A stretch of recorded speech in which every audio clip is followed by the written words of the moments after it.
enseignement qui revient très souvent dans les séances d'hypnose QHHT. Vous le savez, je suis praticienne QHHT depuis 2022. J'ai rencontré à peu près 200 personnes et il y a certains sujets qui reviennent souvent. Donc, je pense que le subconscient veut que, en tout cas les énergies qui sont un peu plus élevées, veulent qu'on s'intéresse beaucoup à ça et qu'on rentre de plus en plus dans cette idée-là, dans cette forme de vie-là. Et j'en parle en connaissance de cause, puisque moi aussi je suis traversée par ce courant-là. Et donc cette thématique, c'est revenir vers la nature. Et oui, c'est aussi simple que ça. Parce que la nature, c'est nous. C'est nous dépouiller de tout le monde humain. Et mon Dieu, que le monde humain est complexe et qu'on peut s'y perdre dedans. Et je vois nombreux de mes frères et sœurs qui sont complètement perdus dans ce monde humain. Et même moi, parfois, je m'y perds. Parce qu'il est très complexe, parce il est très éloigné de notre nature parfois. Et qui nous chante des histoires. C'est comme un grand monde de tentations et d'illusions. Vous voyez la Maya qu'on explique dans les cultures orientales, c'est vraiment ça. Et donc le subconscient, il n'a pas du tout comme ambition que vous vous perdiez dans ce monde-là. Lui, il a vraiment l'envie que vous reveniez à votre nature profonde. Et donc la nature, c'est vraiment la terre, la nature, c'est vraiment l'élément qui va vous ramener à l'essentiel, qui va vous ramener à ce que vous êtes réellement. Vous voyez, revivre à travers les cycles, à travers les saisons. Ça, c'est extrêmement important et on a complètement oublié. Vous voyez, l'homme aujourd'hui, il travaille de la même façon en printemps, en été, en automne et en hiver. Alors que normalement, il y a des cycles à respecter pour le corps, pour la nature. La nature, elle dort en hiver, elle n'est pas en état d'excitation, en train de courir partout. Et pourtant, on voit au Québec, par exemple, là où je vis, alors que l'hiver est extrêmement marqué, on voit bien que il n'y a pas d'arrêt, il n'y a pas de pause en hiver. Les gens travaillent autant qu'en été et en printemps, mais ça n'a pas de sens pour le corps. C'est pour ça que la plupart des gens tombent malades dans ces périodes-là.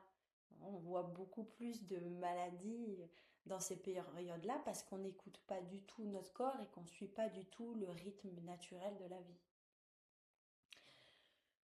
Donc, la, la science du subconscient, c'est de revenir à ce qu'on est réellement. C'est sa plus grande volonté au subconscient. C'est qu'on devienne qui l'on est. Et il y a des paramètres qui sont universels. Et le paramètre universel, c'est la nature. Notre paramètre à tous, frères et sœurs incarnés sur cette terre, c'est notre nature, c'est notre terre. Et, par extension, notre corps.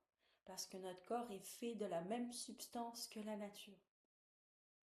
Donc quand le subconscient vient dans une séance pour dire à la personne il faut que tu retournes à la nature, il faut que tu prennes du temps pour aller te promener, pour aller respirer l'air, pour aller sentir cette énergie qui se trouve dans la nature, ça veut aussi dire reviens à toi, reviens à ce que tu es dans ton origine même. Et moi, c'est quelque chose que j'ai senti depuis quelques années. Et je pense que c'est essentiel d'y retourner le plus possible. Alors c'est sûr que d'y vivre, c'est encore mieux. Et donc j'invite les gens à déménager. C'est pas toujours évident, ça dépend de plein de paramètres, c'est sûr. Mais si vous en avez la possibilité et l'occasion, essayez de vous rapprocher et d'avoir une vie qui est le plus proche de la nature. Parce que lorsqu'on vit dans des villes, c'est très difficile de se voir nous-mêmes. Fait que tout ce qu'on voit tous les jours, c'est tout ce qu'on n'est pas. C'est pas facile. Alors que quand on vit dans la nature, tout ce qu'on voit tous les jours, c'est ce qu'on est. Fait que c'est facile de se rappeler qui l'on est quand on vit à côté de notre plus gros ancrage en tant qu'espèce de ce qu'on est. Donc je voulais vous partager ce message parce que je pense qu'il est essentiel. Fait que toutes les personnes qui m'ont rencontré et qui ont eu ça dans leur séance, j'espère que vous le faites vraiment parce que c'est vraiment une clé essentielle. Vous voyez, là, ça y est, la neige commence à se retirer, puis c'est l'heure de ressortir dehors et ça me met dans une joie incroyable parce que justement j'ai vécu ce cycle en hiver, je suis vraiment plus posée, je fais beaucoup moins de choses. Ça peut être un peu challengeant un peu d'être dans cette énergie-là, mais c'est vraiment essentiel. Suivre les cycles, c'est vraiment essentiel. Si vous allez sur mon Instagram, j'ai fait quelques partages justement sur ça, sur les cycles. C'est très intéressant. J'essaie de vous faire une vidéo là-dessus aussi sur les cycles, les saisons. La vie a un rythme, la nature a un rythme et on ne peut pas s'extraire de ça, hein. On est venu vivre une expérience dans ces paramètres-là, hein.